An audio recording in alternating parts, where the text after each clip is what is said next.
Yan nga pala yung ating motmot mga kadasyang Honda Dash 110. Naka monoshock na siya.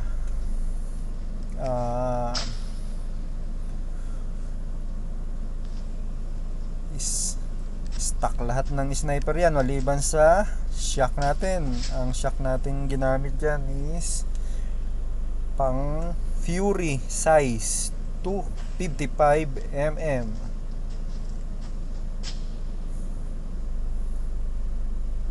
Ayan.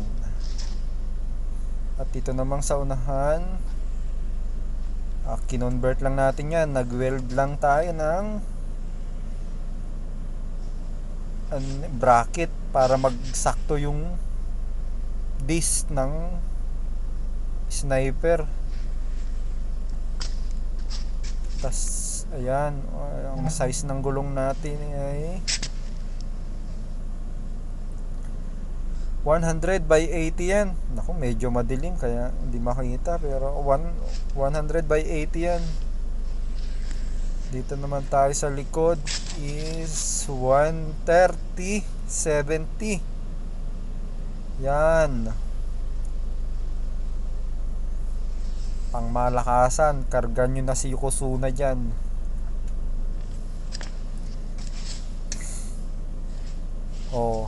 Yung box natin, may nalalagay pa tayo. Maayos ang pagkaka-welding ni Kuya Endang. Shout out nga pala kay Kuya Endang. Saktong sakto, nalalagyan pa ng gamit. At doon sa mga karirista, hindi pwede to sa inyo kasi nasa 90 na lang yung top speed nito. Kung dati nagwa 110, ngayon 90 na lang. Hindi din naman pakinabangan yung mga papabilis dito sa Manila, kaya 90 na lang. Takbong pogi lang. Yan. Sakto lang.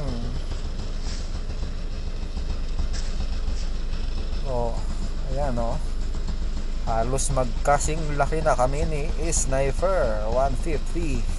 Haha. Kung 150 lang to ay napakaangas na ng ating Honda Dash. Ayan kita nyo naman pag bagong ligo.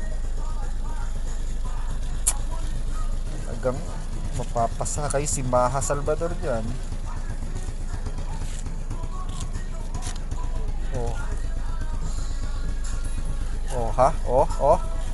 Sino sasakay? Ayan, napaka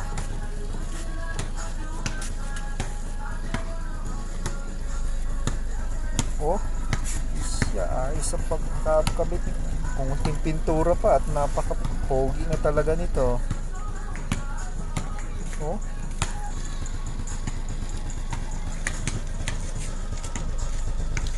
Yan. Yung side stand tinasa na ng konti.